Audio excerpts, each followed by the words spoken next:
the game in front of any crowd. I keep it 100 while you only keep it 50 down. I can conquer any style, victory is in me now. My time is now, and scare me with lip. I'm spontaneous, smart, dangerous, fancy and quick. My trainer told me to work, he ain't prepared me to quit.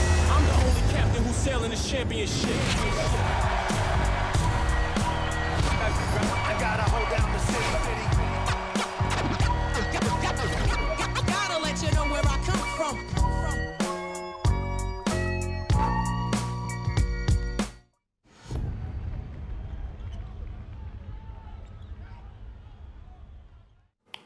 Самсган үзэгчдээ амралтын өдрийн мэндийг хүргэе. Баазар нэвтрүүлэг 11 төвлөрлийнхаа 27 дахь дугаарыг та бүхэнд хүрэхэд бэлэн боллоо. Нэвтрүүлгийн платинумын тэтгэгч сайн сайхныг санхүүжүүлэн Голланд банк студид баазрыг хүргэхээр уламжлалт дөрөв ажиллаж байна. За та гуравт орой минь. За тэгээд өнөхөр сонирхолтой солиотой 7 хоног болвол өнгөрлөө. Тэгээд Миннесотагийн хувьд гайхамшигыг бүтээлээ. Дорнд бүст бид 3 цовралт 7 дахь тоглолтыг үзэхээр болж байна. Тэгээд хамгийн ихэнд өнөөдөр бид нар Lakers болон Rockets-ийн өнөөдөр өглөө олсон цовралын 6 дахь тоглолтыг ярилцаад базар эхлүүлье. За нэг юм дууслаа да. Дууслаа. Тэгээд цоврал 3 тэг гэж эхэлсэн. Rockets 2 дараалаад хожил авсан чинь сандраад эхэлсэн үгүй юу? Lakers-ийн фэнүүд ер нь зарим. Үнэхээр сандарсан бах уу? Үгүй шүү дээ. Сандраг. Тэгээд сандарсан хүмүүс бол байсан. байсан. Нөгөө Lakers хожно гэдээсэн болохоор 7 тоглолт гэсэн үг шүү дээ.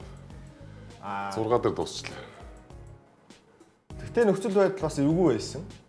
Гэхдээ өнөөдрийн тоглолтын үед бол ерөөсөн эхнээсээ маш хэмчлээ. Ривсийг өнөөдөр гараанд гаргаж тоглуулсан. Ачимураа сайн байсан. Одоо ерөөсөө Хьюстон Рич Шеферд бүр ямар аимшигтай том сул тал вэ гэдэг л юм боллоо өнөөдрийн тоглолт. Рич Шеферд хэн хамгаалж ийн тэр хүн нь бөмбөртөө өн дээр очиж заслан тавиал. Тэгэл ерөөсөө Руи Хачимура юм уу Леброн Джеймс хоёр ерөөсөө мөнхийн Рич Шефердийг олцлоо. Харин тэглээ. Энэ өмнөх тоглолтод Шеферд сүүлд сайн тоглолцсон шүү дээ. Тэгээд бүр яг анхааралд орчлоо тий. За Шефердийг одоо тэгвэл тоглолтоос гаргаад байгаа. Тооцоол руу орчлоо шүү дээ. За таймн дээрээ ер нь Rockets-ийн талаар илүү сайн яриад явчих уу. Одоо энэ цуврал эхлэхийн өмнө нээлтийн тоглолтын хөтөлтөн дээр ажиллаж байхад LeBron сүүлийн 25 жилд миний харсан хамгийн сайн самбар авдаг баг Rockets гэдэг амар гоё онцлоод Rockets-ийг тийм алдаршуулсан өнгө аястай айгуу гоё ярилцсан өгсөн байхгүй юу. А гэтэл өнөөдрийн тоглолтод одоо Rockets юу вэ те уулын лигийн хамгийн өндөр бүрэлдэхүүнтэй баг тэгсэн чинь 54-48 самбар нь довтлооны самбар момбраараа Lakers 50 илүү. Яа энэ айр Rockets. LeBron-ы ам ихэнд орцсон юм шүү. Ам ихэнд л орчих шиг боллоо л да. Энэс тэгтээ биетэй харагдаж байна тий. Тэгтээ бөмбөд үрцөө. Эхлээ бөмбөнд хүрээ бол цэвэрхэн цэвэр. Энэ цувралын ер нь хамгийн доктортой тоглогч нь л Jabari Smith байна байгаа. Өнөөдөр баг цувралын хамгийн муу тоглолтоо л үзүүлэх шүү. Тэглээ. Үнэс өнөөдөр ер нь дажгүй жигд нөгөө Durant-ийн муулаад байсан шиг ч арай байгаагүй шүү дээ хөрхий. Давгүй сайн байсан. За Reeves 15 оноо авсан дэр тоглолтын дундуур Amen Thompson-ыг гарнаас нь эвгүй татаж унгаагаад. Гэтэ баг юм шийдэгдсэн байх л та дөрөвдүгээр ихэнд санагдчихээн. Тэгээ нэг гимтэх төгснөгийг зөөврлөө суусан. Тарисэн сайн тоглосон 2 тоглолтод ер нь Rockets хожицсан тий. Өнөөдөр оноо авалтан дээр нөлөөтэй тоглолт нь болгоод чинь. Өнөөдөр Amen Thompson багийн оноо авалтаар тэргүүлж байгаа шүү дээ 17-8 оноо л авсан билүү. Тэгэхээр яаж хожиход? Дахиад нэг удаа хүн шиг сайн тоглолоо. Самбар шингүүнээс илүүрхлээ. Яг оноо авалтан тийм амар биш байсан ч гэсэн самбаруудыг бол үнэхээр батны авч ил. Нэр энэ зурлал эйтнийг ирж ярих юм шүү дээ. Эйтээр айгуу сайн байсан шүү. Тий. Яг хоо энэ нөгөө Лукагу Ривсгүү болцноос шалтгаалаад одоо эйтэ оноо авах юм шаардлага үүсчихлээ л та. А түүнээс биш Лука байгаад Ривс байгаад LeBron байгаад ингэж байсан бол эйтэ угаасаа ч оноо авах шаардлага байхгүй. Самбраал найдвартай хамгаалах хэрэгтэй. Одоо яг тэрийг л өнөөдөр бол жишээ нь маш сайн хийлээ. За тэгээд яварчсан Lakers баг. За энэ одоо Lakers-ыг хожно гэж таамагласан нэг цохим баг шүү тийм. ESPN-ийн цуврал эхлэхийн өмнө гаргасан 17-8 сэтгүүлч байсан баха. 16 сэтгүүлч 15. 16-гийн сэтгүүлч 15. Гэтэ нэг сэтгүүлч нь Mark Spears гэдэг өмнө Lakers-ийн бас ер нь дагнан бичдэг юм сэтгүүлч. Тэр л ганцаараа Lakers хожно гэж өгсөн байхгүй юу? Энэ л жишээ нь богоо Lakers тий. Сонирхолтой шүү бас. За баяр хүргэе баяр. Уул нь Лукаг ирнэ гэж тооцсон Ривс нөрөөд ирлээ дээ энэ цуврал дээр нь. Гэм тав дээр Лукаг ирэх байх гэсэн чинь. Гэм тав дээр Ривс ирлээ. Одоо тэгээд дараагийн цуврал OKC-гийн эсрэг Лукач ирэхгүй юм шиг байна шүү дээ. Одоо гарч байгаа мэдээлэлээр бол уг нь сар болчлоо шүү. 4 сарын 2-нд гимтсэн гэдэг чинь тий. Тийм одоо баг тийм баг чи ер нь сар болчихлоо. Орж иргүй л дээ. Би бол орж ирнэ гэж бодоод байна шүү. Нэг цувралын дундуур л орж ирвэл орж ийм ирсэн. 3-аас орж ирэх юм бол гэж бодож байна. За харжлаа. Ер нь баталгаатай биш л дээ юу ч. За LeBron James эхний шатанд ямар статистик үзүүлэлтийг төлөвлөсөн бэ гэдгийг хамтдаа харцгаа. За ямар ч гэсэн тэгээд 41 настай ах маань 23 оноо 7 самбар 8 дамжуулт нэг бөмбөг тасалттай. Ер нь л карьерийн дунд шүү дээ. Тий. Бүх тоглогчдыг хоёр багийн бүх тоглогчдыг тэр үлс үзүүлэлт тий. Тэгсэн. Ер нь унахгүй юм тийм үний тоглолт. Хамгийн муу тоглосон л тэр 10 оноо авсан тоглолт биш үү? Тэгээ LeBron-ы хувьд Эсрэг энэ тоглосон. их олон юмны эсрэг тоглолтоо тийм. Олон хүмүүс LeBron-ыг одоо аналистууд ч гэсэн тийм бүгд ер нь за одоо энэ өгшөрцөндөө одоо энэ тоглож чадахгүй тэгээд олон үе ярьжсэн. Тэгээд бүгдийг нь үгүйсгэлээ. Өөрөө нөгөө сая энэ тоглолтын араас ярьцлаган дээр хэлсэн байлээ. Одоо нөгөө father time буюу одоо эн чинь таны насны хүмүүс бол тийм аавынхаа ажлыг хийгээд ингээд юм сагс макс гэдгсэн чинь би тэр аавын цаг гэдэг юмны чи өгзийг нь өшгөлчлөө гэж хэлсэн. Тэр бол тэгээд юу л да. Цэвэр технологийн дэвшлэх юм уу дээ юу гэх тийм. Одоо юу спортын юу Спорт ангаах ухаан тийм хөгжчлөө шүү дээ. Тэгээд бас яг LeBron гэдэг биенийх нь онцлог байна л да. Өөрийнхөө сахилгууд байгалийн үүдэлтэй. Энэ үний нэг генетикийг судалж үзснээр санагддаг шүү дээ. Яатсан би хаатай ачлахаар ийм бэ. Тэгээд хамгийн яг ингээд удаан сайн тоглож хамгийн гол шалтгаан сахилга баталтай. Ер нь тийм. Сахилга мянга сайхан биетэй байлаа сахилга батал бол тэгэл 40-тэй хүн чинь тэгэл ерөөсөө байхгүй л шүү дээ. Эхнэр нь л айгуу сайн хань юм шүү. Танаа зовх юмгүй ингээд яг зөвхөн өөртөө Ингэж гэхдээ ер нь ингээ харахаар Одоо яг ийм кейс чи Криstiano Ronaldo явж шүү дээ. тий. Саяны амгаагийн хилдэг ч бас оргүй юм биш л те. Одоо ингээ 21 удирал 20 удирал ингээ тоглосон хүмүүсийг харахаар жишээ нь хамгийн тод жишээ за LeBron-оос гадна хэн байгаа байхгүй. Новицки байгаа байхгүй. Новицкигийн их нэрийг та хэд мэдэн шүү дээ. Новицки эдэж гадуур хоолдог. Тоглолтын өмнө тоглолтондоо ингээ тоглогч нар хоолоо барьцсан ирж байгаа дунд Новицки дандаа их нэрийнхээ хоолыг хийцэн хоолыг авчирдаг гэсэн баг. Тэгэхээр бас тэр нэг гэр бүлийн юу ч бас нөлөөтэй л байгаа. Нөлөөж Тэгсэн нөгөө талд KD яаж юм те хувцалах өрөөгөө жоохон Манай хүн чи самарсан. single манай насаараа галзуу ганцаар явж байгаа юм шүү дээ. Одоо хүн Дөрөөгөө болгоно юу андаа шүү дээ. Зангийн ажил байгалаас зан шүү дээ. Тийм. LeBron бол ялч тэгэл лидер тоглогч, манлайлагч тоглогч тэгэл бага өдөр зангиддаг те. тэрийг үнэхээр энэ цогт өстой хоншоортой харууллаа. Дахиад нэг KD Тукаар ивскүүгээр энэ цуурд ингээ хожно гэдэг чинь тийм боломж байхгүй шүү дээ. амар юм болчихж байгаа байхгүй. одоо энэ багуудын амжилт дунд LeBron-ы амжилт явж шүү дээ. Энэ одоо юу гэсэн үг юм бэ? Энэ статистик донд одоо нэг 31 юм байна гэсэн үг шүү дээ. 30 баг Нэг хүн. нэг хүнийг ингээд харьцуулаад харангуут тэр дунд чи одоо ард нь 24 23 баг байна шүү дээ. Тий. Плей-оффын цувралд ялсан тоо шүү дээ. ийм тоглогчийг одоо тэгээд өөр тоглогчтой харьцуулах боломжгүй болсон юм байна. Боломжгүй шүү дээ. Би л боломжгүй Ямар л. сагсчтай одоо түүхэндх те. Тий одоо уус хэцүүлтэй. Яг нөгөө харьцуулах хүмүүс нь тэгээд нөгөө аврагын бүгжнийхээ тоомоогоор л харьцуулах байх. Бүгжүүл ярих байх. Нөгөө ажил Бүгжил ярина тий. Тэр бүгд ч юм бол багаар авдаг юм. Түүнээс биш бус юмар одоо нэг юм яриад байх шаардлага бол болчихж байгаа юм.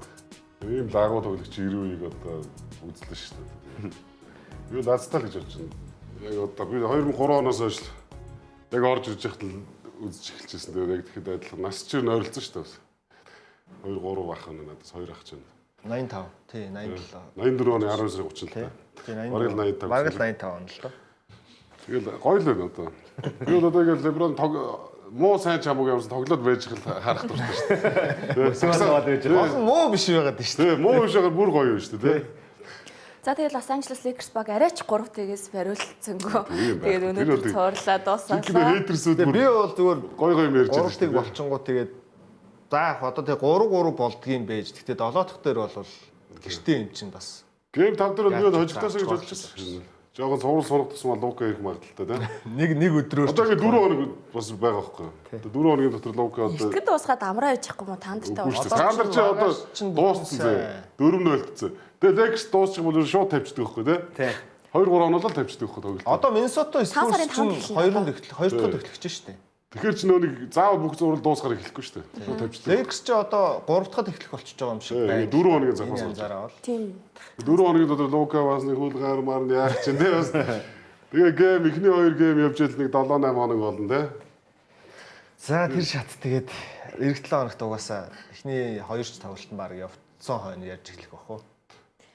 За дараагийн маш гоё цуврал руу эхэлцгээе. Энэ бол одоо цуврал нь эхлэхдээ л их анхаарал татчихсэн дуусахтаач их сенсацтай дууслаа. Йокич уур авирыг бас үксигээс өөр гаргадаг баг байдгийн байна. Сүүлийн ярилцлаган дээр гоё хэлсэн байлаа шүү дээ. Тийм байх айгу хүндлэлтэй тийм. Дасгалжуулагчийн буруу шээ бидний буруу. Гэтэ дасгалжуулагчийн буруу байгаа л да. Байгаа эцтэй бүр амар зөрүүтэй хоёр хүн байгаа нь энэ хоёр багийн дасгалжуулагчийн зөрүү бол гэхдээ энэ цуврал. Гэтэ юу зөвөр Миннесота Крис Винч те. Крис Винч дасгалжуулагч өнгийн мундаг юм байна те. Гэхдээ энэ тэгээд маш олон хүчин зүйлтэй. Нэгдүгээр бүр дээрээсээ явна шүү дээ. Тим Коннелли гэж энэ Денвер Наггетсыг босгосон хүн чинь эргээд өөрийнхөө босгосон юмны эсрэг Миннесотад очиж баг босгоо. Тийм би юу босгосон тэрийг яаж давах уу мэдж байгаа хүн багийг бүрдүүлсэн. Тэгээд энэ хоёр багийг харахаар өндөр баг нь Миннесота байгаад байгаа байхгүй юу? Аарон Гордонгүй үед ялангуяа. Тэгээд бодохгүй Назри, Друди Гобер, Жулиус Рандл, Мактанес гээд дөрвөн баг 4 номероос дээш барил дээр тоглох боломжтой дөрвөн. Тэгээд нэг холбогчдод гарч ирээд байгаа. Тэгэхээр самбарын тоглолтын дээр үнэхээр дээрлэх үсэ. Одоо энэ дээр гарсан жишээ нь баг холбогч ахын хүн Теренс Шен Жуниор гээд тоглож гарч ирж байгаа байхгүй. Бас л нуруулаг хамгаалагч. Хамгаалтын зөрүү их гарчлаа л гэж бодсон. Энэ хоёр үг тий. Гобер, Мактанес гэдэг хоёр хүн үнэхээр Йокич, Мурей гэдэг хоёр хүнийг цувралын дорж үнэхээр сайн хязгаарлаа. Уул минь хоёр ч одоо ийм тоглогч биш шүү дээ. Ингэж харагдуултал хамгаалж шүү дээ. Тэгээ одоо энэ Шен Жуниор энэ залуу бол амар хурдтай тоглогч байгаа даа байхгүй юу. Тэгээ би одоо өчтөр нөгөө AIR лигийн хамгийн удаан тоглогчдын тооцоолт хийж үзсэн гэж хэлсэндээ тэрэн дээр Йокич бүр хоёрт байгаа байхгүй юу. Тэгэхээр нэг юм тоглолт найруулад байгаа хүн нь ер нь химнэлээ Биш шүү дээ. сайн удирдах чадаагүй тэртэй холбоотой байж болохгүй. Энэ зөвөр юу л да. Ер нь дээр багаараа айгу удаан химнэлтэй байгаа даа. Хурдан тоглох тоглогч биш шүү дээ сакси. Гэтэ бас химнэл бол чухал. Химнэл чухал л та. Гэхдээ химнэлийг энэ зурвал дээр бол одоо Миннесота химнэлийг өдөрцөн хурдаар илрүүлсэн гэсэн бол юу байхгүй шүү дээ. Тийм одоо агуулгал байхгүй шүү дээ. Миннесота юугаар илүү байсан? Хамгаалтаар илүү байсан. Самбарт илүү байсан. Тэгээд болсон Йокич дээр хизээш давхар хамгаалт хийгээгүй. тий. Гобер ганцаараа сайн хамгаалсан. За Мактанес бүр мөрийг бол бүр байхгүй болгоцсон дээ бүр. Тэгээ гол нь би дасгалжуулагч яагаад буруутай гэдэг байгаагийн шалтгаан энэ минут хуваарлалтай бол үнэхээр тэнэг хийсэн. Одоо ингээд 4-р үлээ оронгот нөгөө Йокич мөрөө хоёр нь бүр хялаачж байгаа байхгүй. Энэ 6 дахь тоглолтын дээр Йокич 2-р хагаст нэг ч минут суугаагүй шүү. Тий. Энэ юу л та нөгөө талаас нь бас харах хэрэгтэй байхгүй. Хэрвээ Йокич суух юм бол Бүр баларч. Тийм. Хамгийн чухал тоглолт байгаа даа шүү дээ. Гэтэ Антони Эдвардс хүү, Донте Ди Винченцо, Эйо Досумугүй шүү дээ. Кайл Андерсон ч байгаагүй юм чинь. Денвер жиг өөрсдийнх нь асуудал энэ бол нэрээ. Тэгэд за яг Денвер бидэнд Аарон Гордон байгаагүй гэж одоо юу гаргаж болно. Яг муугаар хэлвэл зүгээр Жамал мөрөл واخхой юм бол. Тий. Тийм шүү дээ. Талбай дээр хасах 18 байсан шүү дээ. Хамгийн Тэгээд өөрөөс нь юм өндөр хамгаалагч авчихаар. Хамгийн удаан бөмбөг эзэмшиж байгаа тоглогч, хамгийн олон довтолж байгаа тоглогч ингэж хараад болох. Тэгээ Мактенес бол үнэхээр ёстой нэг ханшортой байлаа. Аманда хүрлээ. Тэглээ. ёстой ир хүн шиг байлаа. Үнэхээр хэлсэн аманда үнэлтэй. Үнэхээр хамгаалт хүнтэй тийм. Тийм яг онцлсон хүмүүсээс нь зөвөр миний ганц эргэлцсэн Аарон Гордны нэрийг оруулсанд жоох эргэлцсэн. Түүнээс бос тэд нь бол хамгаалтгүй гэдэг нь үнэн багхгүй угаасаа. Аарон Гордон бол гэхдээ ямар нөлөөтэй хүн бэ гэдгийг шууд харуулчихж байгаа байхгүй. Энэ цомролт. За тэгээд 2 дугаар шат химнэлийн гүйцэхгүй бага хамгаалж чадахгүй штэ. Тэгээ ер нь тэгээд Денвер угаасаа нөгөө өөрсдөө нь Денвер зүгээр хамгаалт. Ер нь асуудал нь хамгаалт тэгээ ер нь нэг тийм удаан хэмжээтэй. Асуудал нь гүйцэтгэл шүү дээ. Жамал мөрөө 17-8-аас 4 мөрөө хийхээр чинь гол тоглогч нь ингэж товтлохоор чинь тэгэл хожигдсон шүү дээ. Ямар ч арга. Йокич өөрөө ч гэсэн гүйцэтгэл байгаа шүү дээ.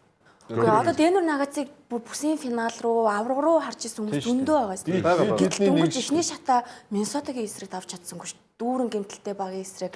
Тэгээ энэ үйлрэл ямар их өөрчлөлт хийх гэж хичээлээ, сэлгээгээ нулингийнхоосоо сэлгээ нь хагүй сайжирсан. Одоо тэнгууд цуврал 3-1 болцсны арга дээрээс ингээл гэмтлүүд тохиолдоод эхлэнгүүт ер нь маш олон хүмүүс маш ихтгэлтэйгээр сал хэрэгжтэй. За угаасаа Денвер хожичлоо.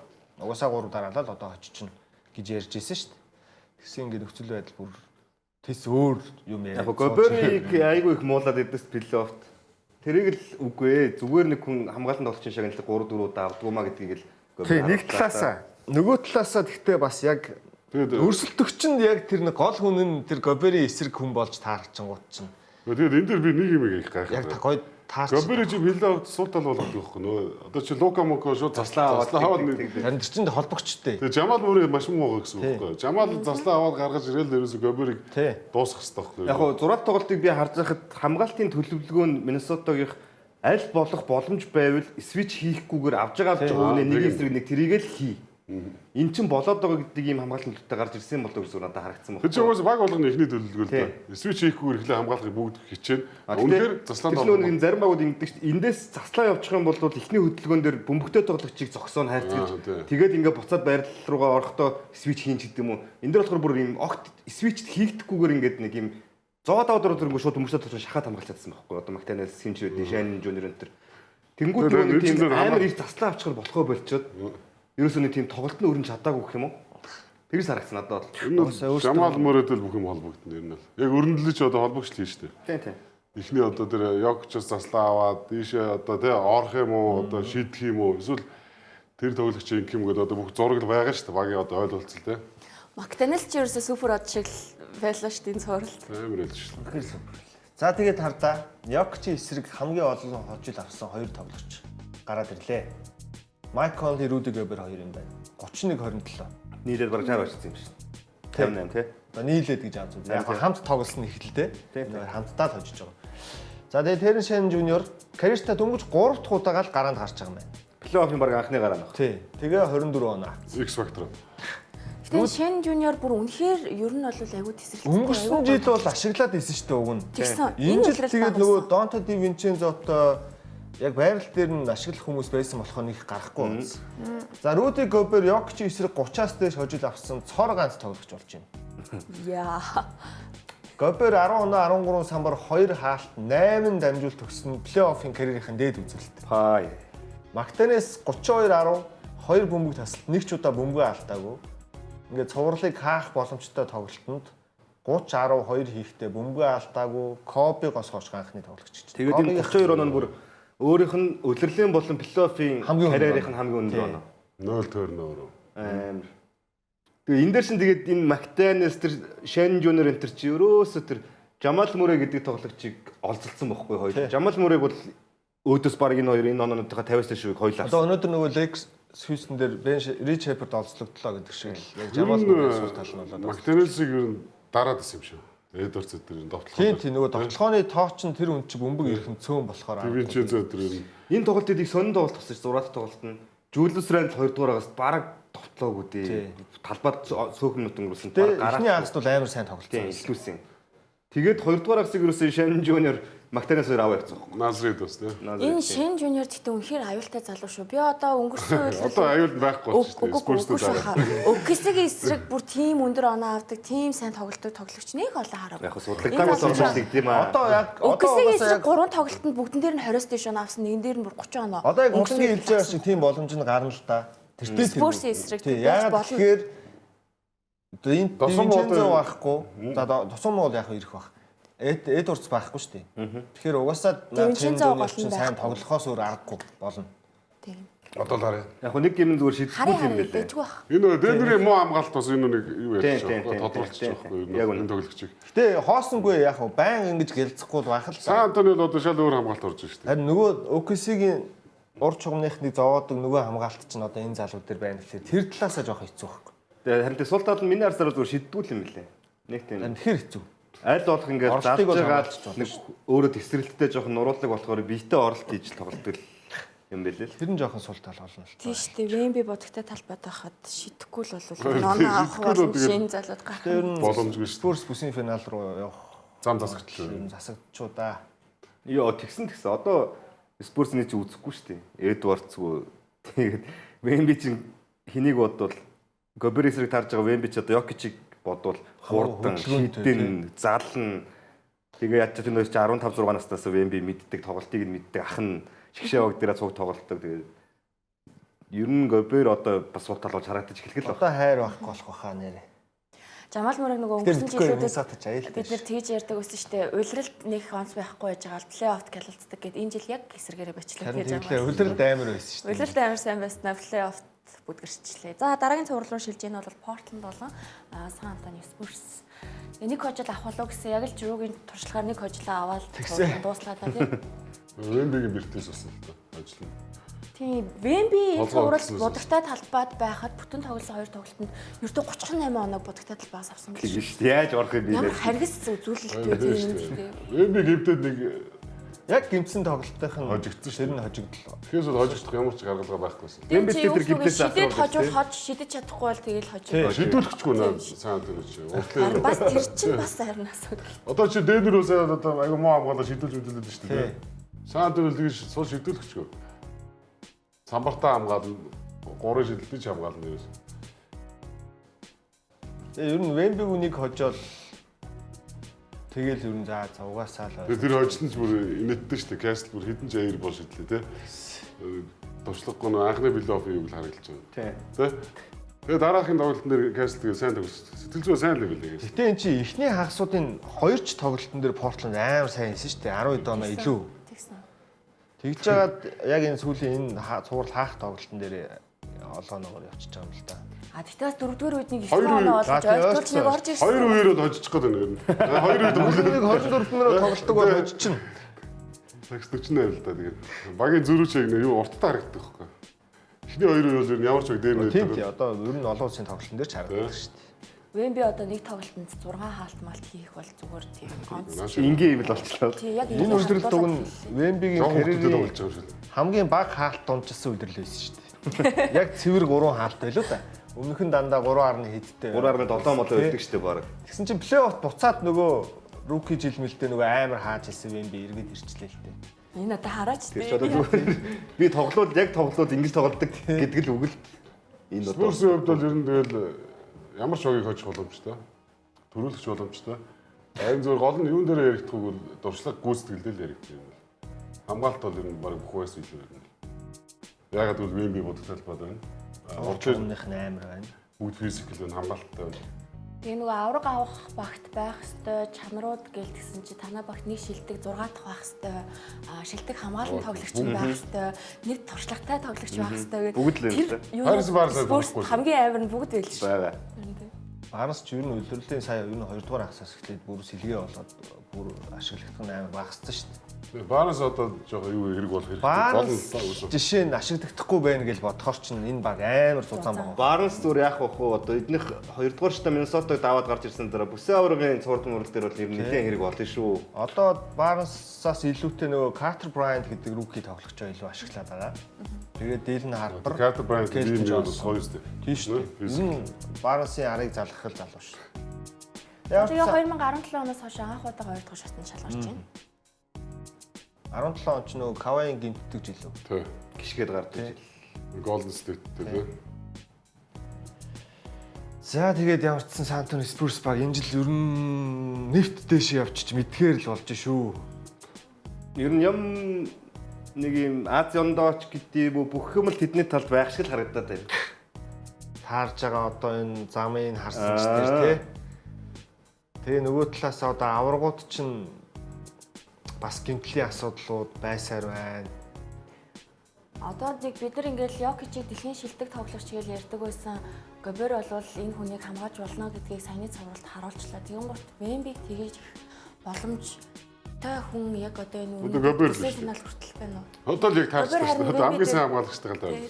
Энэ хоёрын матч ап амар сонирхол татгал юм байна тий. Одоо харин Вемби Гоберээс хэрхэн тоглох гэдэг бас сонирхолтой байна тий. Одоо яг NBA-гийн хамгийн шилдэг төвийн хамгаалагч бол Гобер шүү дээ. Яг одоогийн байдлаар. Одоо өөр юм бэ. За дүүр нь яригдэн тий. Тэгэл Вемби шүү. Тэгэл Вемби тий. Вемби өөр шүү. Вемби өөрөө. Тэгэхээр хоёр таарчлаа одоо тий. Хоёр шилдэг хамгаалагчны хооронд. За энэ хоёр ингээд одоо ямар нэгэн байдлаар би энийг ноолоо тэгээд би энд оноо өгдгүн байжээ. Бусд нь очрол болчихлоо да. Бусд нь нөгөө Спурсийн бусд ч амар ахгүй байгаа. Хамгийн аюултай нь Келтон Джонсон, Fox. За одоо энэ Дундчуудын харалт. одоо энэ эхний шатны 5 тоглолтод тэгэл ингээ харахаар чинь амар чигдэг байгаа.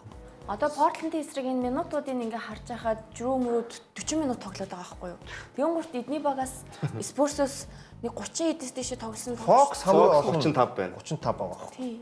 Вемби бүр 28 минут дунжилсан. Тийм. 4 тоглолтод шүү дээ. Васел 33. За ер нь 33 4-тэй л юм байна. Минут нь бол. Тэгэхэд түрүү харуулсан Ман Леброн 38.8 минут тоглосон шүү дээ. Сая ихний шатнд.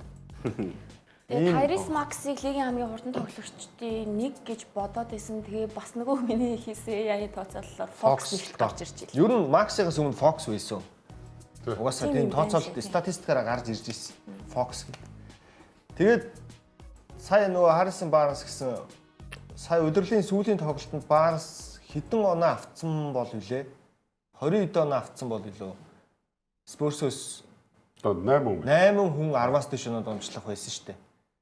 Тэгээд сүүлд нөгөө 20 хэд арай авч чадаагүй тэгээд нэг 9.1 онооны дундчтай дуусаад тэгээд яг 7 оноо 9.8 ч үлээ барыг тийм 10-аас дээш оноо дундчил дуусчих. Хамгийн аюултай баг л одоо сайн хатна шүү дээ. 8 хүн 10 оноо 8 хүн сагсан бөмбөг яг үр бүтээлтэйгээр тоглоно гэдэг чинь өөрөө багийн тоглолт гэсэн үг л дээ. Дор нэг хүнийг бол зогсоож болно. За 3 хүнийг бол зогсоож болдог шүү дээ. Яаж хүйснийг өцсөн. Багийн тоглолт л өцсөн шүү дээ. Тийм. 80 оноо шүү дээ. Зүгээр л 10 оноогоор л бодоход. Тийм. Яг Тэр чинь 20-оос дээш оноо дундчилж байгаа 2 3 гараад ирчихэж байгаа байхгүй. Тэгэд өнөөдөр Houston 79 оноо л авсан шүү дээ. За тэгээ Portland руу яриагаа шилжүүлэхэд уг нь бол энэ үлрэл плей-оффт орно гэж юу нь бас бодоогүй шүү дээ Санс шиг. Тийм үстэй. Лилерттэй байсан бол бүр гоё байж болох л байсан баг. Тэгээд гол нь эзэд нь юу гэж ярьсан юу болсон юм ба. Эзэн нэг гороос нөхөр байна. За сая сүүлд жил арай хүрээгүй байгаа хаа. Portland эзэд нь солигдоод Дандон гэдэг лөө. Эзэн нэрийг марччихжээ. Шинэ эзэнтэй болсон юм аа. За маань нөхөр яасан бэ гэсэн чинь энэ үйлрэлт Billups халагдаад гэрээ цуслагдаад асуудалд орооцолтоод Thiago Splitter $800,000 бүтэн жил ажиллаж байгаа юм байна. Юу вэ? $800,000. Сая доллар хүрэхгүй шүү дээ. Тим юм гэж байд болд юм уу? За нөө интерим гэдэг утгаараа хийж ажиллаудаад ажлын жинхлээгүй юм байна. За жинхлээгүй. Тэгээ одоо цаашдаа үргэлжлүүлээд плей-оффт ингээд оруулсан ч гэсэн Splitterийг авч үлдэхгүй гинэ. За тэгээд Portland аялын тоглолтоор явж байгаа плей-офф моф дээр улирлын төгсгөл мөсгөлд тэгсэн чинь хоёр талт гэрээтэй тоглогчтой авч явахгүй гэсэн. Яатсан горооцоо авч явсан. Химэлтийн гором гэсэн. Хүшинчтэй NBA-ийн баг үстэй. Юу вэ? Тэгээд буудалд орж байгаа шүү дээ мэдээж. Багаараа. Тэнгүүт тоглогчдоос бусд нь өдөр 12 цагаас өмнө чек аут хийж буудлаасаа гарах хэвээр. 12-оос хойш хийчихээр 12-оос хойшлцоо нөгөө цагийн мөнгө бодогдоод буудлын мөнгө нэмэгдээд байдаг. Гэхдээ манай хасыг хүлгөөд баг бүх хүмүүсээ авч явдсан шүү. Юу вэ? Иймэрхүү маягаар химэлтүүд гаргаад эхэлж байгаа гинэ. Бүсэж хангална гэдэг. За болоо. Энэ баг тэгээд удахгүй задрах юм байна л. Тэгэхээр одоо энэ багаас нэмж хүн мөн авчих те нөгөө цалин нэвтрүүлэх юм ерөөсө хүлээгээд энэ чинь тэгээд хамгийн амар нь ингээд нийтэд мэдэгдсэн Монгол төрөл ингээд яриа сууж байгаа бэлэн мэдээлэл шүү дээ. Цаагаараа дахиад зөндөө ингээд даалдар өөр янз бүрийн байгаа. Тэгэхээр энэ баг задрах нь өөрөөсөө цаг хугацааны асуудал юм байна. Яриад энэ багийнхаа ирээдүйдийн Том Дандон юм байна шүү. Том Дандон. Юу хийдэг юм бэ? Судална энэ одоо яадаг юм бэ? Ямар харгас. Уг нь эн чинь нөгөө өмнө нь Paul Allen гэдэг Microsoft-ийн бас хөрөнгө оруулагчдын нэг амар том хүн удирдах байсан шүү дээ. Багийн эзэн бистэй зарцсан. Шинэ эзэн ингээд нэг иймэрхүү самраа нөхөр орж ирчихэд энэ багийг одоо ер нь хайран санхүүгээр нь барих гээд үзээд байгаа юм байна. Таста балаа мэт юм. Одоо тэгэхээр юу нөгөө лидерд ирээд мөрөө тоглох моглохтой гой баг бүрдүүлэх тухай бодооч хэрэггүй юм байл шүү. Тийм шүү. Иймэрхүү наазах юм дээр гороож иж цаашаа одоо яах вэ? За дараагийн сэдв рүү шилжээ. Та нар 3 жил дарааллаа тэг ямартай ч гэд. Шүртээд басглаа да. Тэрийг амар даруух хэлж шүү. Гэгээс хожил авахгүй байх гэд хэлчихлээс тэг үнэхээр авсангүй. Ямар ч авах нөхцөл байдлыг бүрдүүлсэнгүй. Нэг тэр тоглолтын дээр өгнө гэсэн юм ч байсангүй шүү. Ер нь байсангүй. Эйс тэг аргагүй одоо нэгээр гарсан 8-аар гарсан баг хоёрын ялгаа угаасаа тэгэл харагдаж байна л да. Дорндод л харагдахгүй байгаа. Өнгөрсөн жил мэл шүн мөн 3 цаг цэрүүлэг тавиал амар сандралаас нэг хожигчих юм болов гэж үздэг байсан. Одоо бол эхний шатыг бол хараал яваад байгаа шүү дээ. Энд чинь JW шүү дээ. JW энэ чинь 2 3 тоглолт нь баг. Тийм. JW нэг дээр нь л баг тоглолоо да. 2 дээр нь ч лөө. Тэгээ шүүртэл дуусгачих чинь. Энд тийм нэг яриад тахаар юмгүй л зурлалчлаа. Одоо тэгээд сая сүүлд гарсан статистикаар энэ плей-оффт будагтай талбайгаас плей-офф биш энэ улирлын турш ер нь нийт товтлогоог нь хараад будагтай талбайгаас товтлож байгаа тоо будагтай талбайгаас товтлож байгаа товтлогооны хувь хоёроо лигт тэргүүлэх хэмжээний хоёр баг хоёрдугаар шатнд хоорондоо таарж ирж байгаа юм. Lakers OKC хоёр юм байлээ. Будагтай талбайд юу гэнэ? Будагтай талбайгаас товтлож байгаа тоо будагтай талбайгаас товтлож байгаа тэр товтлогооных нь гүйцэтгэл хоёроо лигт тэргүүлэх хэмжээнд байгаа. Тэгвэл энэ хоёрын чинь тоглолтын арга барил ер нь нэлээд таарчгаар юм шиг. Хоёулаа ер нь тэгж айхтар гураа шиддэггүй хоёр баг л. Ер нь шидэх гэсэн чи яг тийм найдвартай шидэгч бас ховор хоёр баг л та. OKC-гийн арга барил бол угаасаа оролттой. Яг сул гаруй шиднэ үхэхээс нэг тийм Бостон шиг, Хьюстон шиг ч юм уу те. Амар шидэд идэг баг биш шиг. Тийш дээ лидерээсээ ахуулаад энэ үлрэл харин гайгүй болчиход байгаа. Тэг харин ч олон болчиход байгаа. оруулж байгаа тоом гураас ер нь таархан л байсан шүү дээ. Ер нь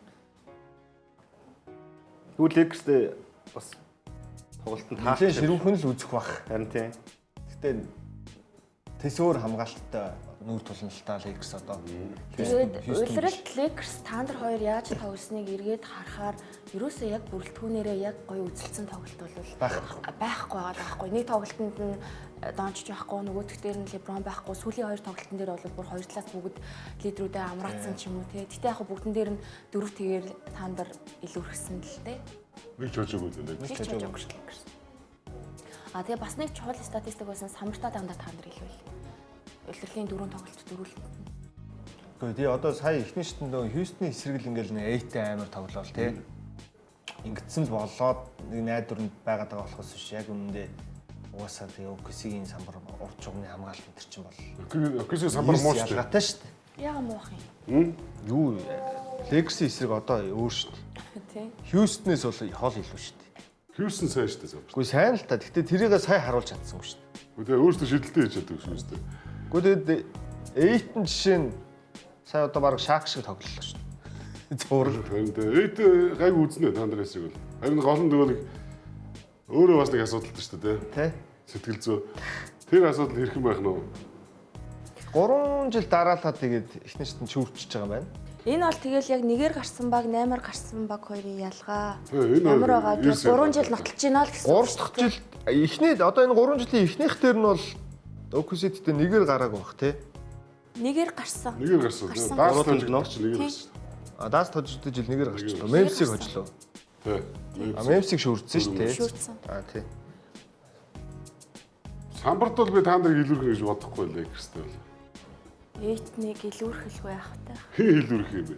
Юу хаарташтай Хаарташтай, юу Чэт. Вемби энэ жил дефой авсан болохоос хоёр чэт л байсан шүү дээ.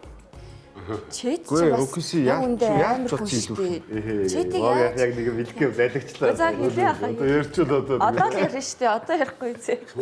Юу ярих гэсэн? Хачимура, LeBron, Эйтэн 3 эсрэг таам өгөх гээд байна. Чэт хаалташтай энэ 7 тоглолт Lakers шүү дээ. яа. Эртэж чи дээ. За Лука 91 тооцож байна. 90 гэж тооцоо доо. Тий. Даб бол ирэхгүй. J-даб бол ер нь бат ирэхгүй. Жэдап ер нь ирэхгүй нь бат юм уу? Батл гэж бодож байна. Гэтэ ер нь хэцүү байхаа. Тэр гойны ар ерөөсөө л болохгүй байна. Ядаж нэг Spurs эсрэг авчирхаа бодох. За тэгээд та нарын тоглогчдын эхний шатны статистик харъя. 33 оноо. J-Dub 2 л тоглосон юм байна шүү дээ. Тэгээ 20 оноо дэмжилсэн юм байна. Яг тоглосон үедээ бол сайн байсан. Тийм байна. Одоо Lakers яг гоё энэ хийсэн шүү нэр. юу хамгаалтай юм зөө. Сайн нэг Wilson дээрээс хамгаалт. Тэгнь. Шэйлдээ давхар 2 тоглогч бөмбөг задлаа. Тэгээ шидүү шид. Тий, бусдад шийдвэр шийд. Тий. Бусдад харин шийдвэр хийх үү хийхгүй дээр л яригддаг шүү дээ. Тэр бас ер нь яг чухал. Одоо би энэ ээж мэтлийг онцлмаар байна л да. Энд чи одоо дөнгөж 2 дахь улирлаа шүү дээ. Улиралд авчихсан оноонууд, статистик үзүүлэлт минут бүх юм нэгсэн. Энэ жил бүр үнэхээр сайн байна. Ялангуяа би плей-оффт ингэж сайн тоглоно гэж бодоогүй. Улиралдаа бол ер нь 6 дахь тоглогчийн шагналд бас яригдчихсэн байхгүй юу? Тэгсэн чинь плей-оффт ээж мэтлэл J-Dub-ыг гимтсэн чинь айгуу гой гараад ирлээ. Одоо зүгээр эднэр ингээд эхний шатнд яаж тоглож болно? Одоо дахиад шал өөр шин цуврал эхэлж байгаа л да.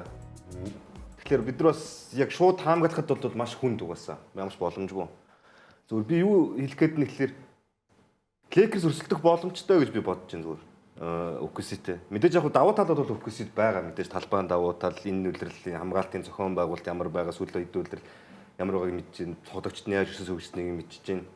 Тэгээд үүргэрэлүүдээ ухамсарлцсан тийм ингээд давуу талууд мэдж байгаа. Lakers гэхдээ энэ плей-оффтод бол Luke Kennard, Marcus Smart гэдэг тоглогчид Rui Hachimura жишээ нь ихний шатндаас 15 орчим оног дундчилдаг. Тэгээд нэг юм яг плей-офф бас багаараа сагсан мөнгө тоглож чадаад эхэлчлээ л дээ. Тэгэхээр яагаад байж болохгүй гэж. Ялангуяа Deandre Ayton нэг тийм айхтар илүүрхүүлэхгүй байх гэж би зүгээр хувьдаа бодоод байна. Зүгээр өнөөдрийн тоглолтод. За зүгээр дасгалжуулагч JJ-рэдийг нөгөө нэг өнөөдрийн тоглолтод Austin Reeves гараа руу хийцэн тий. Гэтэ бид нар өнгөрсөн доонд юу ярьсан гэхээр Kennard Smart-тайгаа цуг байдгаараа байгаад Reeves-ийг сэлгэнээс ашиглуул яад юм бол гэж ийсэн уг нь.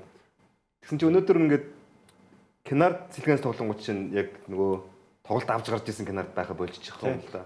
За тиймэрхүү жижиг сэжигнүүд дээр зөрүү гарах байх. Довтлогоогоор Thunder 7-од Lakers 9-т хамгаалтаар Thunder 1-т нөгөө түүхэн хамгаалт 3 жил үргэлжлүүлж явж шít. Lakers 20-т. Тоглолтын хэмжээ үед бас 20 байрны зөрүү байгаа. Гэтэ энэ бол улиралт. Тэгтээ плей-оффт Улирлынхаараа яасан муу сайд хүүхдээ холиулсан шүү дээ. Яаж ч утсан арай л хамгаалтын зөрүү бүр дэндүү үүсэх байх л гэж боддод байна. Яг Lakers ер нь бол маш сайн хамгааллаа сая ихнэ шүү дээ. Шал өөр Бас сарнтын яаж хамгаалахаас харуулж байна. OKC бол оноо авах бас тийм яг энэ хамгаалтаа дахиад үзүүлүүл шүү дээ Lakers. Амаргүй. Тэгтээ довтлогоон дээр хүч яалтчгүй одоо Лука дутагдана. Лука дутна. Нөгөө л J-Dub дутна. Тэгнь. Тэгтээ J-Dub-ыг нөхөх тоглогч бол OKC-д бас ингээд нэг тоглолтоор ингээ гарч ирээд идэх байхгүй хамгийн ядаргаатай нь.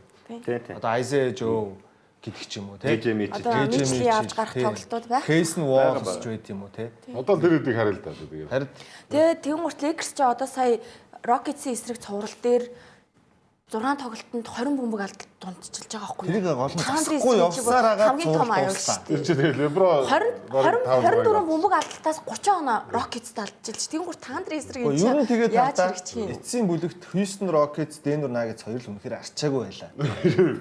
Үгүй ээ тэгээд тэр чинь сайн тоглох гээд хичээж байгаа шүү дээ тэгээд. Өөрсдөө асуудал шүү. Харин тэр арчаагүй байлаа харин. Яг бөмбөг алдж байгаа нэг тэр бол бодтой юм Lakers-ийн маш олон. Тэр гол нь бүх цувралын 6 тоглолтод засч чадаагүй. Тэр нь яг л LeBron их бөмбөгтэй тоглож байгаа холбоотой л. Манай хүн ч нөө яалчгүй насны юм байна шүү дээ. Халид баг LeBron алдж байгаа. Хөлн гүйцэхгүй нэг юм баг реакц удаан байх юм байна шүү дээ. Тийм шүү дээ. За энэ тэгэхээр одоо Лука ирэхгүй Lakers ус хэцүү. Хэцүү угаасаа. Тэгэхээр J-Dub ирэхгүй бол ер нь яг бас хэцүү. За гэл хэлчихье. Их том багтай таарсан баяртай байна. Яасан муха манж авсан юм та ирч. Дутуу үлээд байгаа л да Lakers-ийг ер нь одоо л хараа тий. Яг Thunder Lakers эсрэг Lakers underdog-нд байна гэхээр сонирхолтой байгаа зүйлээ хэдэн жил. Үгүй underdog шүү дээ. За тэгээ энэ лаанд нэг гонцлох үйл явдал болсон. Оны шилдэг шинэ тоглогчийн шагналыг хэн хүртэх вэ гэж явж байгаа. Тэгээ Cooper Flag авахар болоод авлаа. Энд тэгээд юу яачлаа л төө. Concnet-ийн тэр play-in-ийн хоёр тоглолт. Яг үнэ нөлөөчлөө. Тий. Тэгээд яг тоглолт ярих юм бол Cooper Flag чинь багийн лидер. Нөгөө төнрөөл маргаангүй энэ зүгээр Cooper Flag авсан нь бол их тийм том маргаанд агуулахгүй. Байхгүй байхгүй ямар ч маргаан юм шүү дээ. Concnet гэхдээ маш гоё өрсөлдөөнийг үзүүлж чадлаа. Үнэ. Тэгээд лигийн зүгээс угаасаа Cooper Flag-ыг ямар их пүүжлж байгаа лээ тий. 70 тоглолт болсон шүү дээ. Ус тийм нөгөө багийн лидер нэг нь тэр чинь зөвөр багийн рол тоглогчоор өрсөлдсөн болохоор жил ирэх тусам өссөн шүү дээ Cooper Flag сайжирна. Гэтэ энэ статын дундаж бол бас би олон талт тоглолттой гэдгийг харуулжлаа. Тий. Чадсан. Холбогчоор ашиглаад байна гээл уул нь 3 номер байдаг. Дасгалжуулагчнаас улирлын ихэнд нилээн зовоогоод муу харагдуулаад исэн үе байгаа шүү дээ. Тэгээ учраа болоод төсөглөө гоё ийцэн. Эхний санаа хэлсэн. Хандлага нь ямар гоё тоглогч вэ гэдгээ ер нь бас их өгж байгаа ярилцлага болгоноороо нотолдог. Кид бас мундаг байна уу? Өстой гоё залуу байна. Кид тэгээд чичирсээр байгаа л энэ залууг ийм LeBron шиг олон талт болгож чадчих шүү дээ. Энэ хүн тэгээд одоо карьер нь бүр олон жилийн суналттай болчихлоо л доо. Тэр үнэхээр гоо дасгалжуулагч бид нар нөө улирлын ихэнд ингээл даас нөгөө амжилтаа бодохгүй зөвхөн энэ флагийг хөгжүүлэх яваад байгааг нь шүүмжлээд байлаа шүү дээ. Одоо даас ингээд хожихгүй байна гэх тээ. Гэтэ яг улирлын эцэд бол AD гимтсэн 90 гимтсэн учраас тэгээд явж юу болчих. Палан нэрээс аврагын болонгууд зааж бол энэ жил Cooper Flag хөгжүүлээ тий. Тэр гоё нөө зүг ганц гүйлэгч биш шүү дээ. Ер нь тэгэл бүх залуучууд нас. шагнал нүдэ Тэгээ боллоо. KD-г сонирхоод байна гэсэн мэдээлэлүүд бас нэрсээр Одоо барууны үгүй хэлсэн байна. Зүг зүгээрээ ямар уу Зүгээр гэдэг. шоон Холоор гараад явсан гай байгаа гэж шүү. өөртөө дуудаж үг зүгээр. За өнөөдөр бас плей-оффын үсгтээ хамтдаа харцгаая. Энэ 7 хоног чи хэдэн баг гэртээ харчуу да. За Санс харсан, Rockets харсан, Denver харсан, Portland харсан бүх зүйл. Өрөндийн бол нэгдүгээр шат дууссан. Дэнвер дээр зурсан байна тий. Ер нь ихэнх зурсан баха тий. Минийх бол ихэнх нь зөрчижээ. Миннесотаг хожно гэсэн хүн байсан юм уу? Minnesota коуч Дийло Денвер хожно гэж өгсөн. Хьюстон хожно гэж өгсөн. OKC Spurs хоёр дээр л итгэлтэй байсан. Денвер дээр бол би зурсан. Би бол Денверийг хожно гэж өгсөн. Бусдын ч тэгээ гайвал юм байна да. Тийм учраас Денвер Хьюстон хоёр арчаагүй байлаа. За Spurs Minnesota-гийн цуврал хизээ эхлэх юм бол OKC Lakers бол 5 сарын 5-нд 2 дахь тавигдахаар байгаа. 3 дахь эхлэн Lakers юу хоёр. Энэ Spurs хоёр бол. дахь. за. OKC нөгөө Ганхаад байна. За одоо л яг өрөнд үсгийн гой сагсан бөмбөг гэсэн чинь тэр Spurs Minnesota ч тий. Тийм ер нь. Юм болох юм уу да тэр Тийм үү одоо. бүр тийм хэмжээнд авч үзэж бодоод байгаа мó тий. Би бол тэгж л Миннесота бодож бол ингээд дууссан баха. Дуусна. Одоо ер нь Одоо энэс цааш энэ багаас нэг юм гарахгүй баха. Хэцүү баха. 4-1 мэг л болох уу. McDaniels одоо 30 оноо бүх тоглолтод аваад хожихгүй л. Хэцүү ер нь. Би бол тэгж л бодчих. Зөв миний л бодол шүү гэхдээ. За өрөндийн талаар ярилцсан маань энэ түрээд хэсэг хугацаанд завсралын эргэж ирэхдээ орон тойрны талаар бид ярилцсан. Нэвтрүүлгийн ивент итгэгчээр хамтдаа төрүүлж чалган Unitel Group.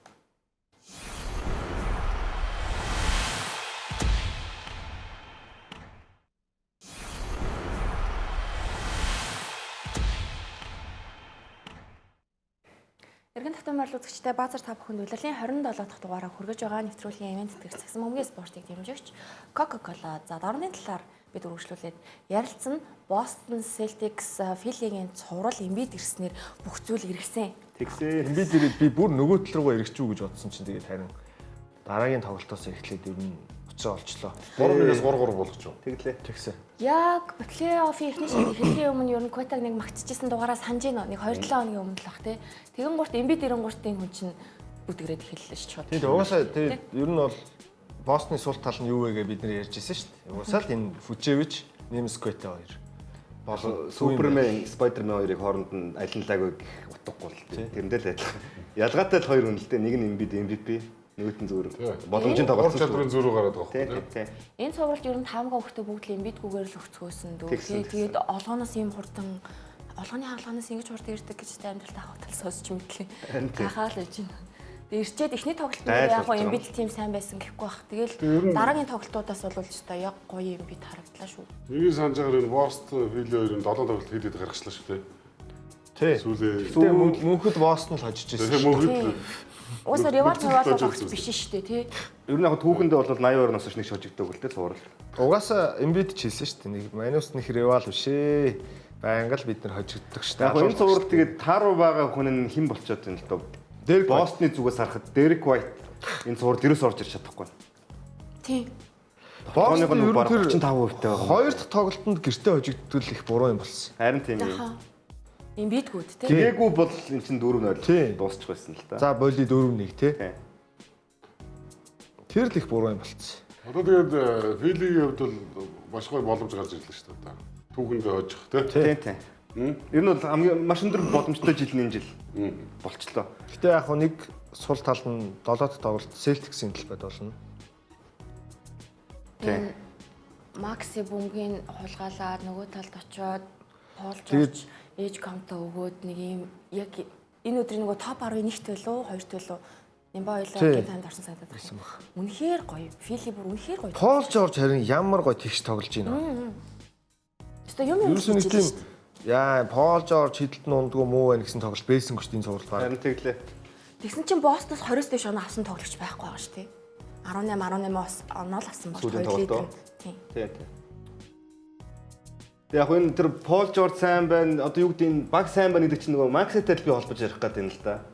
Аятайхан бөмбөгийг ингээд 100% барилж чадаад энэ тоглолтын хэмнэлээ өдөрдөж чадаад энэ. Тэгээ энэ тэр нь юу гэсэн үг вэ гэхээр явж Макси тэр болгоныг зааж өгч байгаа нэг хүн байгаа тийм хажууд нь. Тэр нь Кайл Лаури. Одоо Тэгээд тэгээд туршлагатай тоглогч. надад нэг асуулт байна.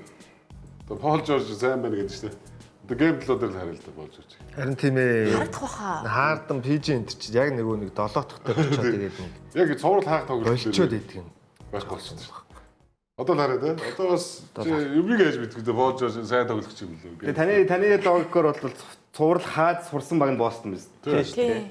Энэ олон сүүлийн жил амар олон цуврал хаалаа шүү дээ геймд болоод тэр. Тэгээ маргааш нэм Яг гараг хэлэхэд байгаа ганцхан тоглолт болно. Манай суугаар гарна 7:55-аас байсан. 7:30-аас. 30-аас байсан санагдсан. Гой тоглолт үлээж байна. Тэгээ энэ хоёрын 7 тоглолт би хэд одоо санаж оноос салчтай юм ба тэгээ Бостон. Тэ хол дуусчихлаа. Ер нь 7 дахь тоглолтууд гоё болсон жишээний хаалгаа. 20 оноо Сүүлийнх дээр яг хамгийн сүүлд болсон тоглолтын дээр Tatum ч нөгөө плей-оффын гейм 51 оноо рекорд тогтоож хоцсон. Тэгээд ингээд салаа явцсан юм л да. 30 оноо дууссан. Хамгийн сүүлийн одоо тэр жишээ чинь л аимшигтай тоглолт болчихж байгаа юм чи. Одоо тэгэл тэрний эсрэг филийг бас харъя л та тий. Тэ одоо харжлаа. Яг л одоо Embiid бол баг бүгд байсан юм тий. Байсан. Байсан баг. Сүүлийн ер нь бүгдэн дээр л байсан. Embiid James Harden-тай ч байж үзлээ. Тэгэл янз бүрийн бүрэлдэхүүнээр Бостонтай тоглоал хожихгүй л яваад байгаа л да. За оны шилдэг багийн удирдах ажилтан шалгарсан. Executive of the year. За би бол зүгээр хөвдөө энэ тогт марахгүй л. Тийм шүү дээ. Яаж марах вэ угаасаа. Багийн амжилт нь ч нотолцсон л тоо. Өдөр эхлэхэд багаа тараацсан хүн байлаа шүү дээ энэ чинь. Одоо нөгөө нэг Басрын хамгийн ихний дугаарыг энэ үлрэлд энэ баг хаа хүрэх вэ? Бүсийг хаана байх вэ? Бид нар Бостон За дээд 10 8 жагсаасан шүү. Тийм бах. Тий. Тэгэхэд 2-оор гаргаад тэгээд одоо ингээд Тэгээд 24 цагийн дотор хэдэн сая долларын ашигтай 8 хийчлээ. Цалингийн цэсээ гоё чөлөөлчлөө гэжсэн чинь амар том амжилт авахгүй гэж. Бажет багтаагаар ийм өндөр амжилт үзүүлчихэж байгаа байхгүй. Мэдлэг сайн л л да энэ загсны мэдлэг. Тэрвэрчтэй мэдчихэв тий. Тийм. Тэгээд бас нөгөө communication сайн байна л да. Дээгүү доогуура. тий. Ютатай жишээ нь тэр хийж байгаа солилцоо молилцоо чинь нөгөө Дэни Энж чинь тэнд байгаа. Тэгээд OKC-тэй хийсэн солилцоо нь Brad Stevens ч одоо хиний найз штэ. OKC-гийн Sam Presti-гийн.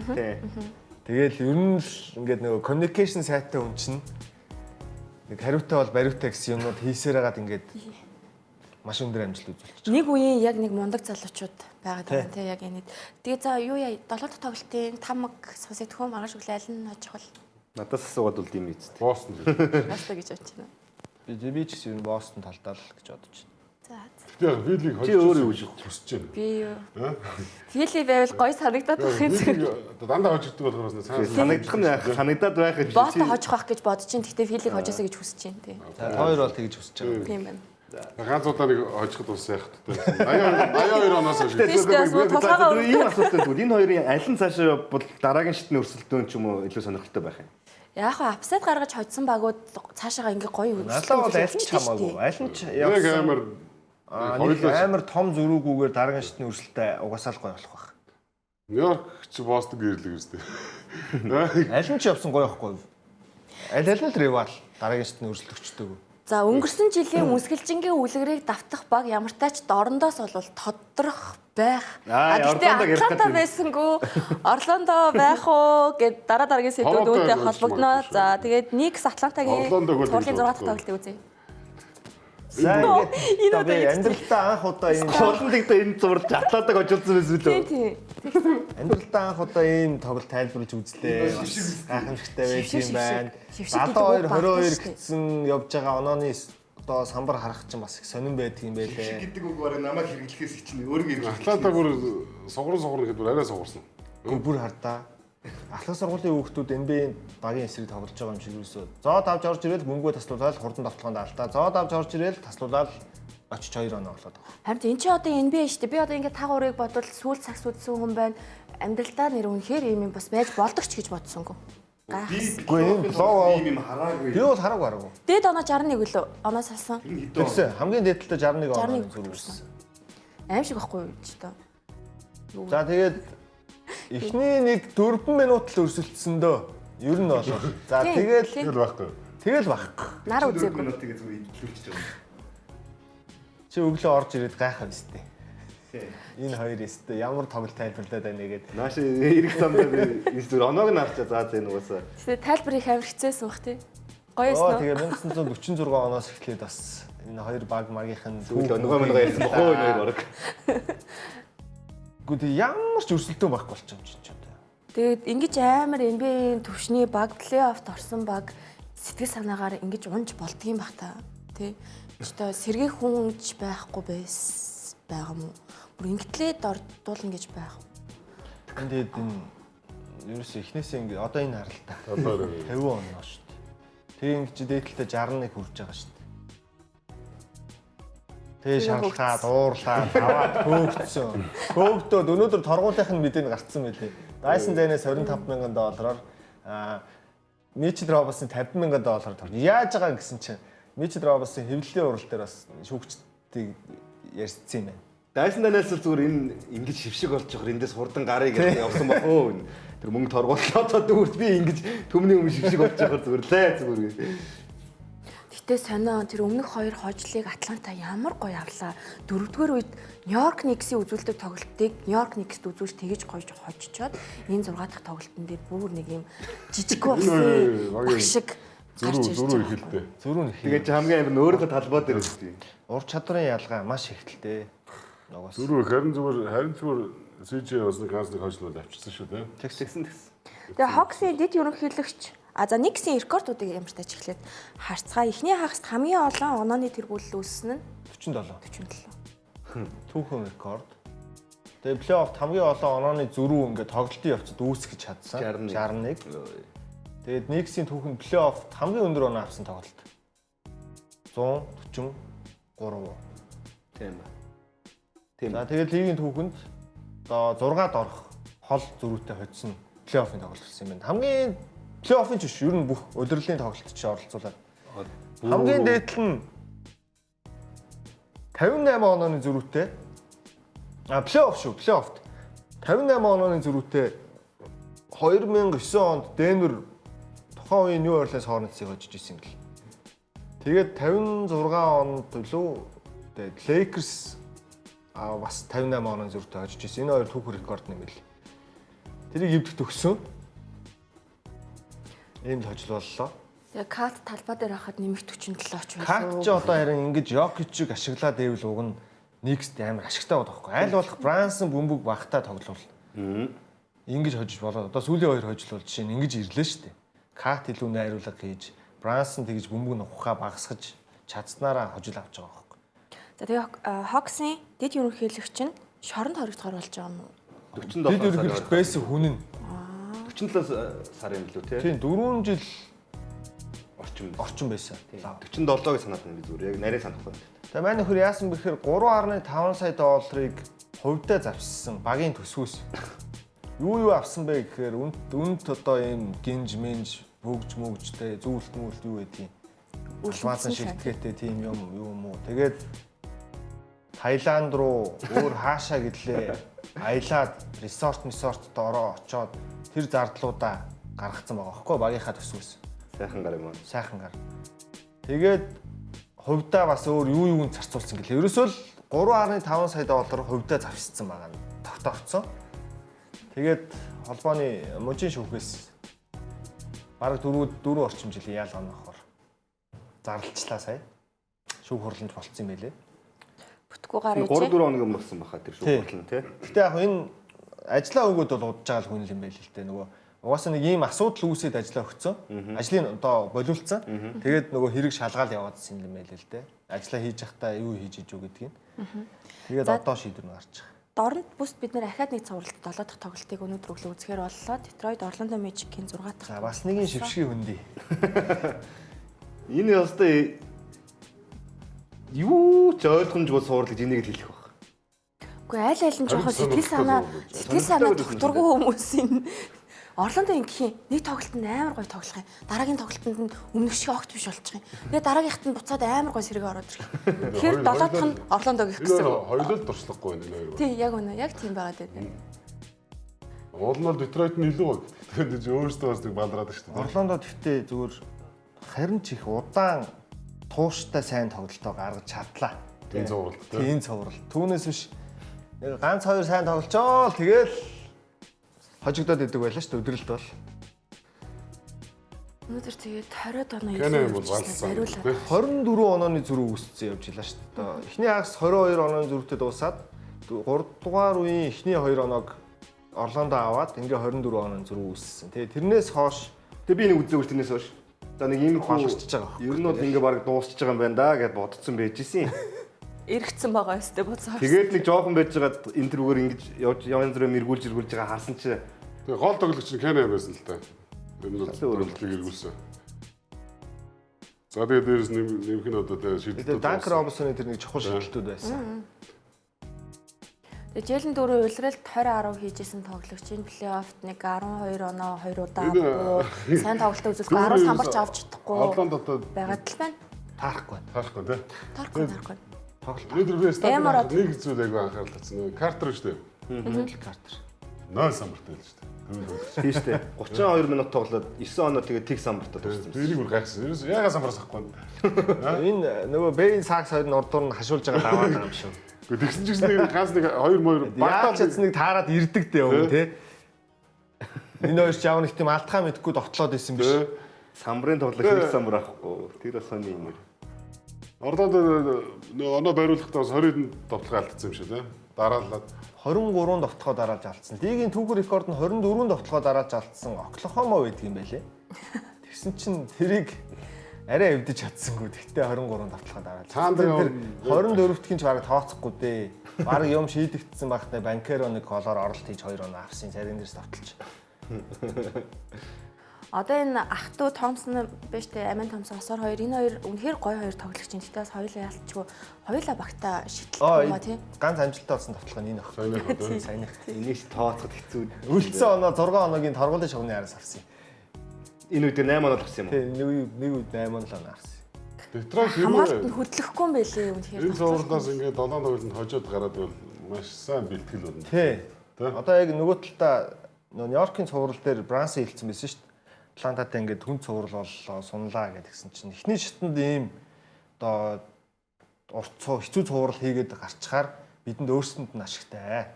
Баг одоо ингээд алдаагаад сад учраа болох боломж байдаг учраас энэнд бол нэг тийм яахгүй байгаа.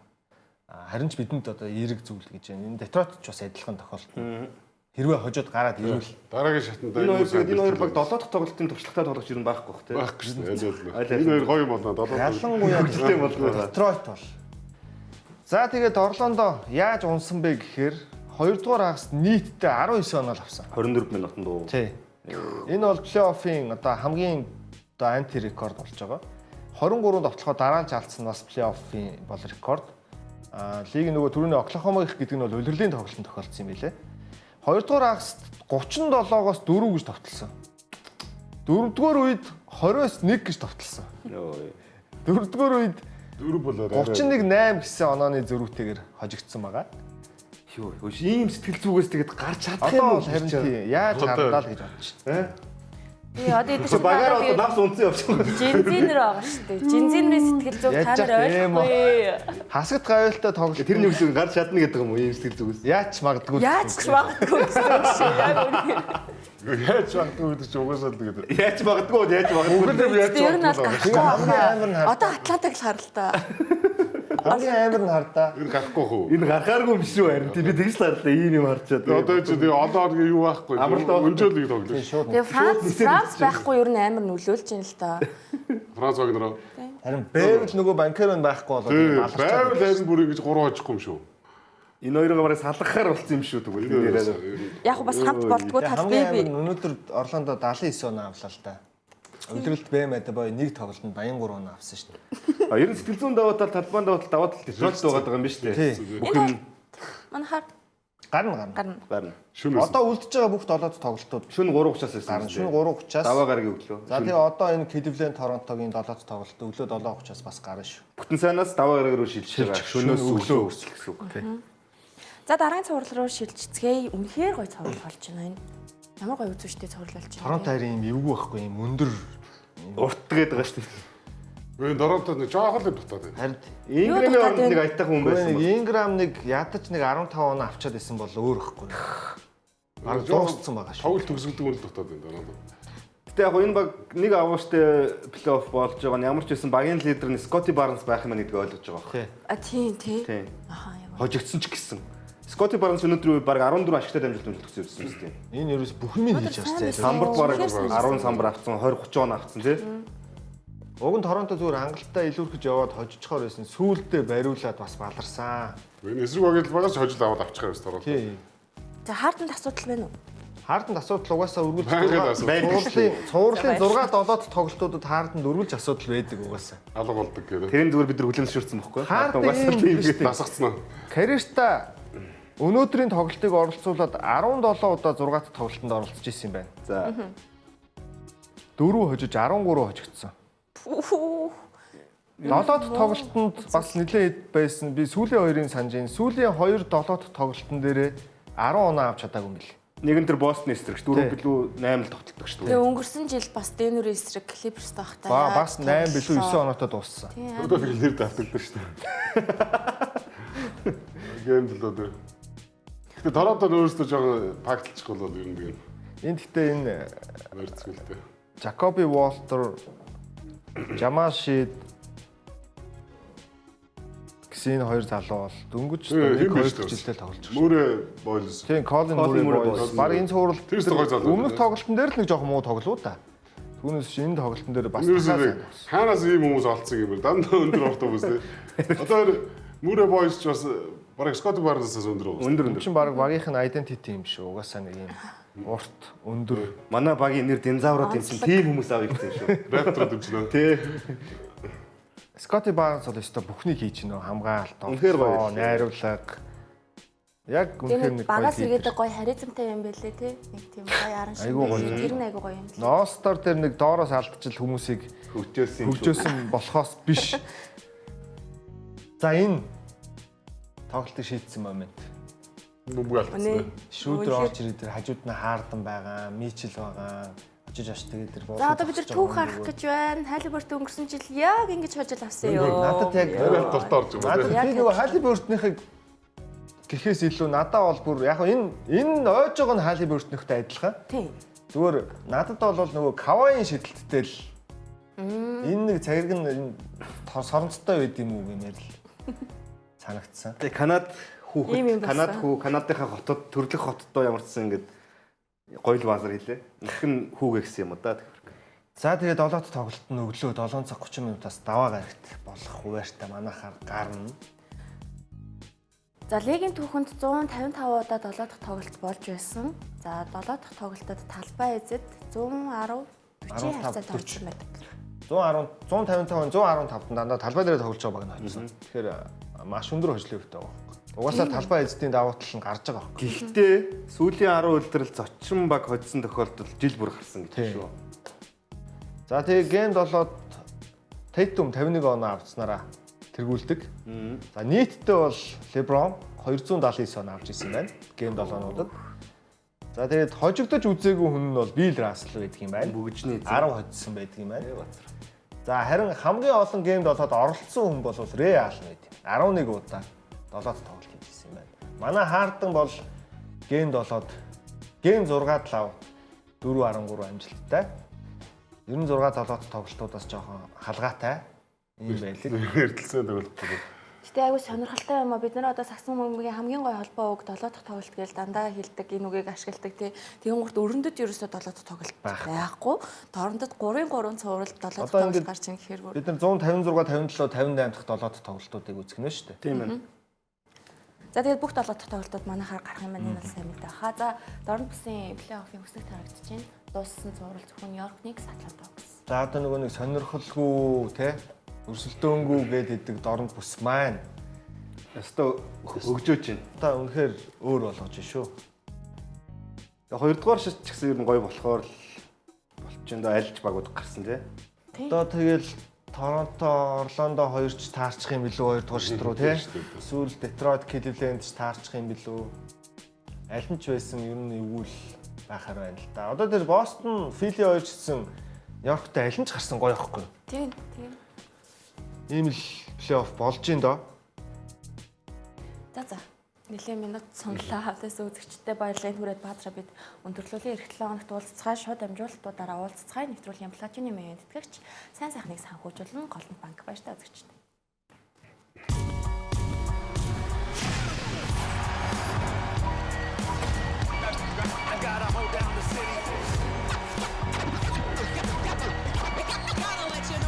I gotta hold the city down anyhow. They gon' have to really bow. Totally dominate the game in front of any crowd. I keep it 100 while you only keep it 50 down. I can conquer any style. Victory is in me now. My time is now. And scare me with lip. I'm spontaneous, smart, dangerous, fancy and quick. My trainer told me to work. He ain't prepared me to quit. I'm the only captain who's sailing this championship.